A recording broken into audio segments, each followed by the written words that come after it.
Hai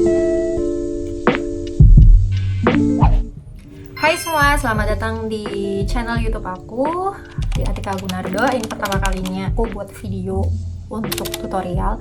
Buat teman-teman yang nggak tahu, jadi aku itu mengelola sekitar 5 akun Instagram. Ya, 5 akun Instagram ini fokusnya beda-beda. Di video ini aku mau membongkar apa aja sih aplikasi yang biasa aku pakai untuk mengelola akun-akun Instagram yang aku pegang ini. Let's go! Jadi untuk aplikasi yang biasa aku gunakan itu apa aja?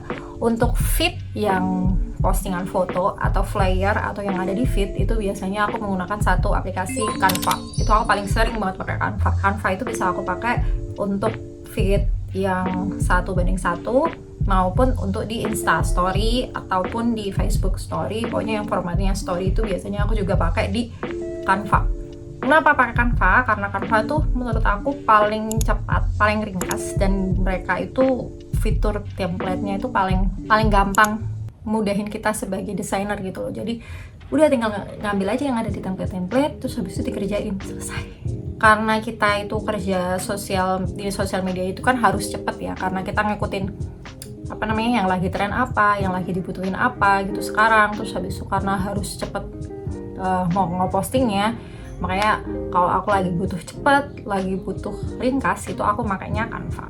Oh ya, tambahan untuk Canva, saran aku sih mending pakai Canva yang Pro. Jadi Canva Pro itu bener-bener mudahin kita banget. Fitur di branding, di pilihan fitur branding tuh ada logo, ada color palette, kita bisa posting fontnya kita sendiri itu apa aja gitu. Jadi bukan pakai fontnya mereka.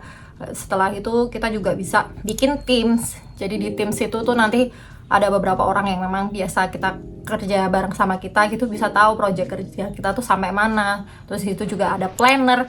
Jadi bener-bener Canva itu kalau menurut aku, walaupun beberapa tuh pada ada yang agak mehin sama orang yang ngedesain lewat Canva, tapi menurut aku tuh mudahin kita banget yang memang kelola banyak Instagram, dan juga buat kita yang memang butuh kerja cepat gitu loh. Ini sebelumnya mohon maaf muka aku full face makeup. Ini karena emang lagi habis photoshoot. Aplikasi kedua untuk feed, aku biasanya pakai Adobe Photoshop. Iya, aku nggak pakai Corel Draw, soalnya aku nggak bisa pakai Corel Draw.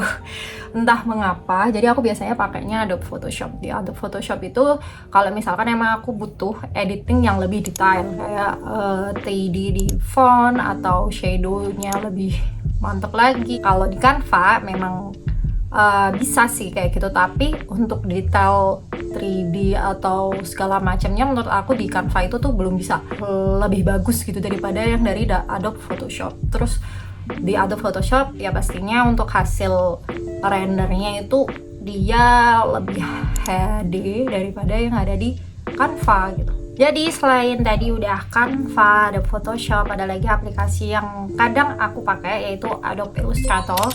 Aku biasa pakai Adobe Illustrator itu kalau misalkan aku ngambil beberapa template dari Freepik. Jadi habis dari Freepik, jadi kalau untuk teman-teman yang suka editing, kalian itu bisa ngambil template-template yang udah ada di Freepik. Nah dari Freepik itu biasanya aku nggak ke Corel, tapi aku prosesnya ke Adobe Illustrator. Jadi Adobe Illustrator itu baru nanti setelahnya aku mau aku beres-beresin di situ, sesuaiin sama kebutuhanku, warnanya lah, Ya fontnya Allah. lah. Lanjut, selanjutnya aplikasi yang aku sering pakai untuk video. Jadi akhir-akhir ini tuh aku memang lagi hobi banget buat editing video. Tapi emang saya tuh dari dulu emang lebih sering ngerjain video sebenarnya daripada gambar. Nah untuk video itu saya biasanya pakai 2 aplikasi sekarang seringnya. Kalau dulu ada lagi 4 aplikasi sebenarnya, tapi sekarang lagi sering pakai 2 aplikasi. Aplikasi pertama yang sering aku gunakan yaitu CapCut. Tapi CapCut yang aku pakai itu CapCut for laptop, for PC maksudnya. Jadi aku nggak pakai CapCut yang ada di handphone maupun yang ada di iPad karena berat dan menguras dan menghabiskan banyak memori. Untuk teman-teman yang pakai Microsoft asli atau Microsoft-nya itu bukan bajakan, jadi kalian bisa langsung download aja di Microsoft Store. Di situ ada CapCut for PC, ada CapCut for Windows. Kalian langsung download aja, terus bisa langsung pakai. Bedanya sama yang di handphone, mungkin fitur-fitur yang pro itu memang nggak ada sih. Tapi menurut aku untuk kebutuhan editing yang nggak terlalu ribet itu udah sangat memenuhi banget, apalagi untuk dipakai di sosial media gitu. Jadi paling enak, paling lancar untuk pakai CapCut. Selanjutnya aku ada lagi, biasanya aku pakai Adobe Premiere. Jadi misalkan aku butuh editing video yang memang menggunakan details banyak, maksudnya suaranya aku harus benerin banyak gitu. Habis itu aku menambah-nambah font yang masuknya masuknya font itu gimana, transisinya gimana, pokoknya editingnya yang lebih ribet dan lebih detail, aku biasanya pakainya di Adobe Premiere. Kenapa? Karena di CapCut itu masih belum bisa nge-handle itu gitu, kayak intro logo yang masuk itu bagusnya kayak gimana, terus lagu tuh volumenya mau seberapa, terus transisinya yang yang halus gimana, itu tuh masih tetap unggul di Adobe Premiere. Jadi aku masih pakai Adobe Premiere biasanya untuk finishing video gitu. Enaknya lagi kalau Adobe Premiere, kalian itu bisa download template atau template yang udah ada dari orang-orang kasih gitu. Jadi nggak usah capek-capek buat gitu, kalian tinggal download aja, habis download terus diganti logo kalian kayak gitu. Nah, selanjutnya ini yang kadang mungkin orang-orang lupa, atau mungkin emang ini yang biasanya aku pakai. Jadi misalkan aku membuat video, itu aku masih pakai satu aplikasi yang itu voice memo, bawaannya si iPhone, atau di handphone lain kalian bisa pakai voice memos. Jadi di voice memos ini misalkan aku membuat video, suaranya itu aku merekam di sini. Jadi suaranya itu beda, nggak suara yang dari handphone. Untuk apa? Biar suaranya lebih jelas atau lebih jernih. Karena kenapa? Karena kadang kan kita tuh butuh shoot yang lebih jauh gitu, tapi kita butuh suaranya. Nah, aku mungkin ngakalinnya kalau nggak pakai ini voice memos, mungkin ya pakai headset atau nggak pakai earpod. Kalau lagi ada, kalau lagi nggak ada, aku biasanya pakai ini sih. Jadi ini nanti aku sembunyiin gitu di mana gitu, di tempat lain aku sembunyiin.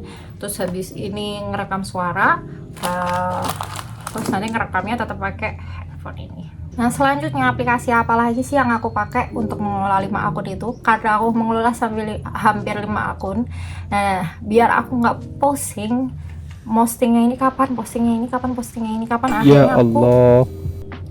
akhirnya aku menggunakan satu aplikasi itu namanya Business Suite, punyanya Meta Businessnya Facebook. Tapi sekarang alhamdulillah dari Instagram sendiri tuh mereka punya schedule post, yang artinya kita itu bisa postingan kita kapan aja, mungkin sekarang tapi untuk waktu-waktu yang ke depan, jadi udah di schedule gitu. Nah, itu tuh mempermudah kita banget sebagai admin Instagram. Menurut saya sih mending kita tuh ngerjain satu konten itu emang di hari-hari sebelumnya, terus habis itu nanti tinggal di schedule post aja untuk memudahkan kita dan meringankan beban kerja kita. Sekian ngawas kontenan hari ini. Next time aku akan bagi tips atau tutorial gimana sih buat feed atau gimana sih buat video untuk di Instagram atau di sosial media kita masing-masing. Gitu. Bye, terima kasih.